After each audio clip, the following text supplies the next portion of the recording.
Welcome to the summit of Westmount. You probably recognize the background behind me. Yes, as you can see, it's St. Joseph's Oratory, and much in need of a roof job.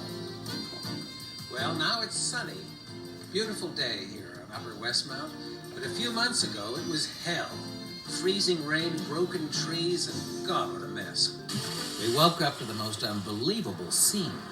Meters of thick slush and treacherous, slippery sidewalks. Cars coated in ice, inches thick. Some, as you can see, being further damaged by overzealous choppers. This is Daybreak on CBC Radio 1940 in Montreal. If you do not have to go out, do not. Unless it is absolutely necessary, stay home. Closed today. Montreal Catholic School Commission, closed. Baldwin-Cartier, closed. Lakeshore School Board, closed. So much ice fell that 8 high-voltage power lines... Well, by the third day, Montreal had begun to resemble a war zone. Traffic lights down, trees cracked, wires strewn all over the streets. One of the worst places to be in Canada today was downtown Montreal. Till now, it had been almost untouched by the catastrophic blackouts, but tonight, it too was hit. All lines of the Montreal Metro closed. In the streets, chaos. Though the storm was over, ice, huge chunks of it, continued to rain down from above.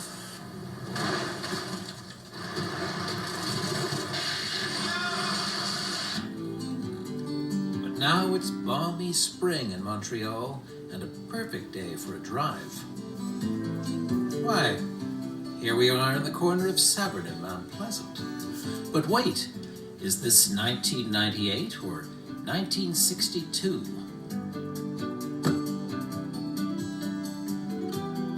I guess you remember your parents' old Ford Thunderbird. Quite an amazing machine with all its gadgets. And that convertible roof automatically folding away so neatly into the trunk. One thing though, what on earth did you do with the luggage when the roof was taking up all that space in the trunk? Easy to see why this particular model of Ford was discontinued.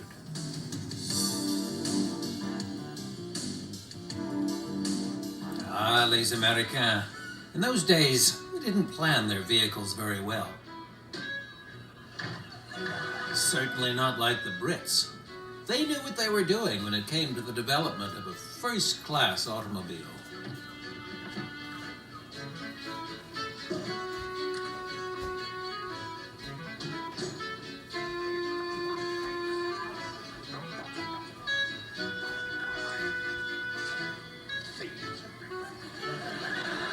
Ah, it's our friend Mr. Bean.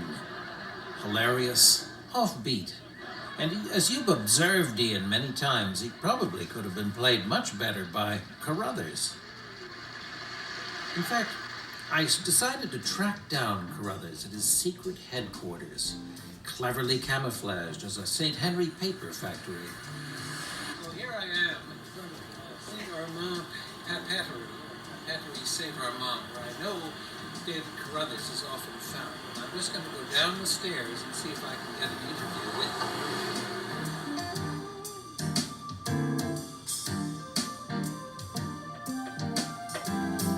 Doesn't seem to be anyone here. Certainly, it's during normal business hours. This is very often. Here's something. Hello, David. Oh, whoever you want. He's not here. You see? But David, no, he's not here. No, I was looking for some shells. I was looking for some books. All right, come in then. How do you do? Nice to see you. I mean, buddy, you've been here before, and Pemberton certainly has always been very loyal about buying his cartridge papers from us. Did you say cartridge papers? Cartridge papers, he's one of the few private customers we have left for them. And of course we still get the military still orders them, of course, rather like they do the bow and arrows. But But he's the only private customer we have left. It's a regular order, is it? Yeah, every spring about this time he weighs in with an order for cartridge papers and gun cotton. And I wish we had more like him. That business has fallen off very seriously. In the last 50 years, would you say there's been a drop or just more? Oh, in the last 150 years. Really? Oh, there was a time when we had 3 full-time men on making nothing but cartridge papers. Gun cotton too, that's more of a sideline. It sounds more dangerous than it is. We've learned to keep things pretty well snuffed. We don't let anything get to a critical point. You understand what I mean? Of course.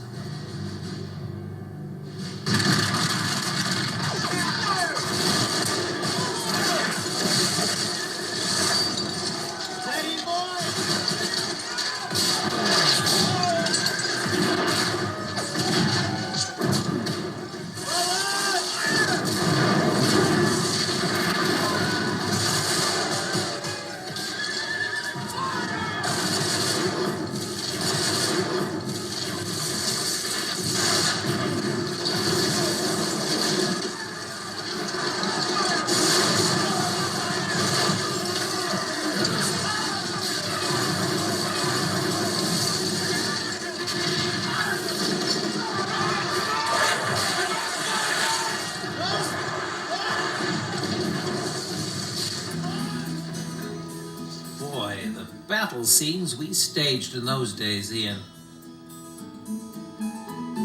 But here's Manitou today. The lake doesn't look that much different now than it did then, albeit a bit more tranquil since the Civil War ended.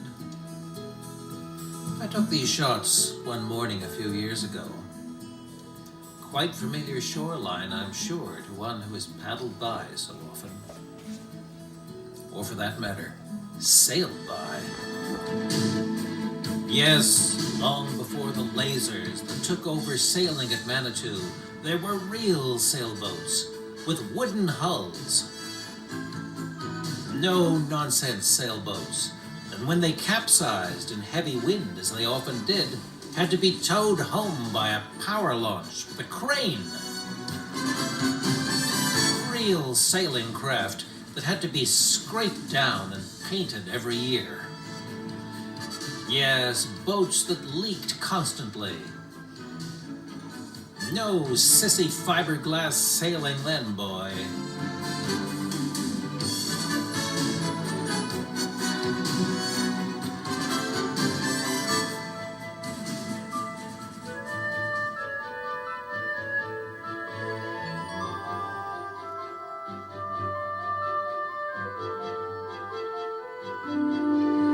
Back in 1962, not only were there more sailing participants, there were many more spectators. There's Jeremy, your mother, and Mike Sherwood, I think. And I believe that's your Aunt E there, changing boats. As I remember, the rumble seat wasn't all that comfortable in the cigar. Now the reward for all this sailing effort was the annual sailing party. There's Cindy Kennedy, and Ian Mackay. Ha! And, God, I had my hair shorter in those days, and boy, could I drink. And there is Sue Cushing, and Don Murphy.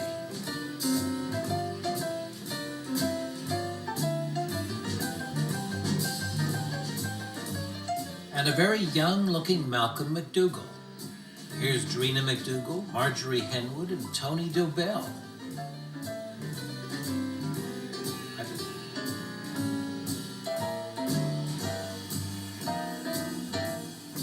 Here's Alan McCall. Great courage for sailing this rig.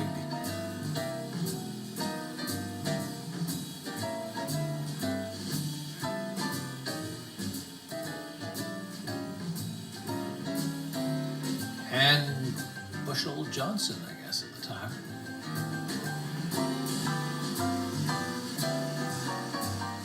And here's Taylor Kennedy, accepting the award for the worst sailing performance of the year. Since then, I believe all recipients of this prestigious prize have adorned it with such items as beer cans, bottle caps, and other interesting paraphernalia. Of course, the real reason for attending these sailing parties was to partake of the fine food.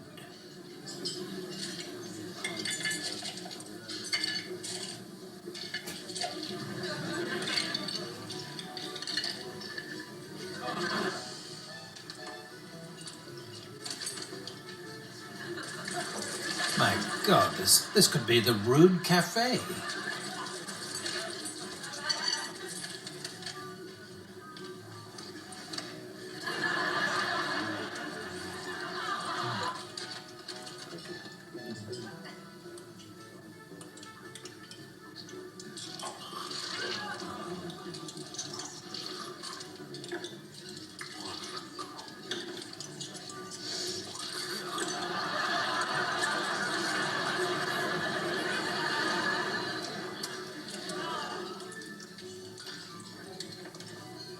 Excuse me. Are things all right? Yeah, I do apologize. It's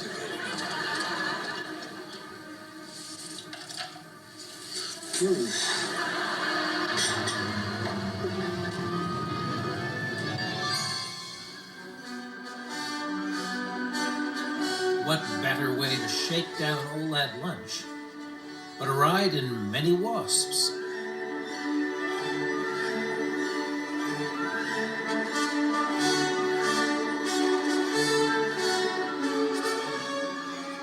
Or a bone-shattering ride in the cigar.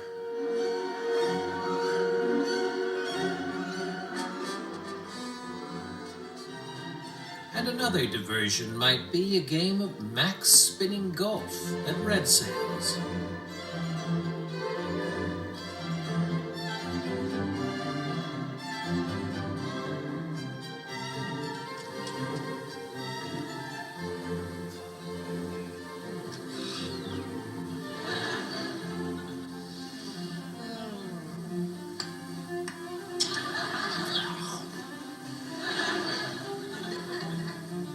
Well, the other thing Pemberton insists on is gun cotton, of course, and we provide him with this highly refined cotton waste, which is explosive and toxic.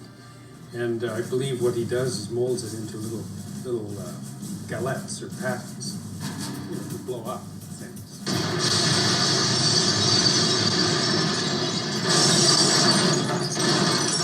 Special customers. Yes. There was someone else named John Bull, I remember. Yes. Special Yeah, John, was he one of your clients? Well, he was, and Saddam Hussein as well. But there were difficulties there. Now Pemberton, we know, he accounts for it all very carefully, and he keeps good records, and we appreciate that.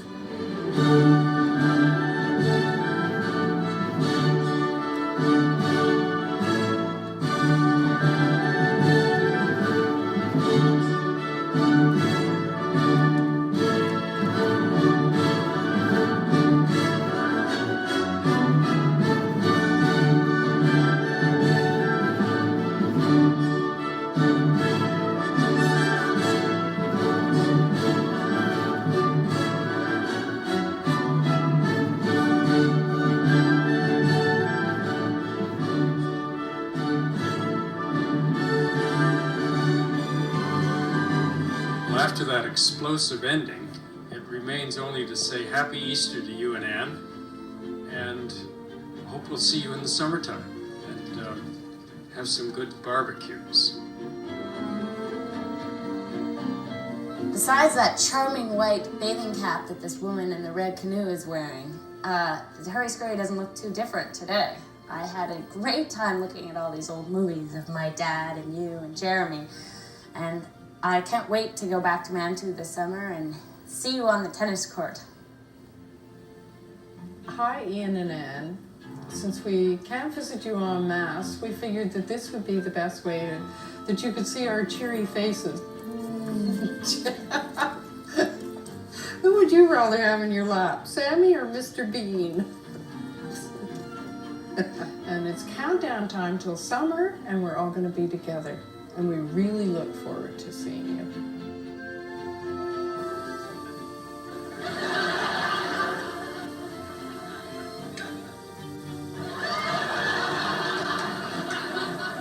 Well, as we've all said, it's been great fun putting this together, Ian. There's an amazing amount of footage which we haven't had time to put in here, which we'd love to, but it would become endless.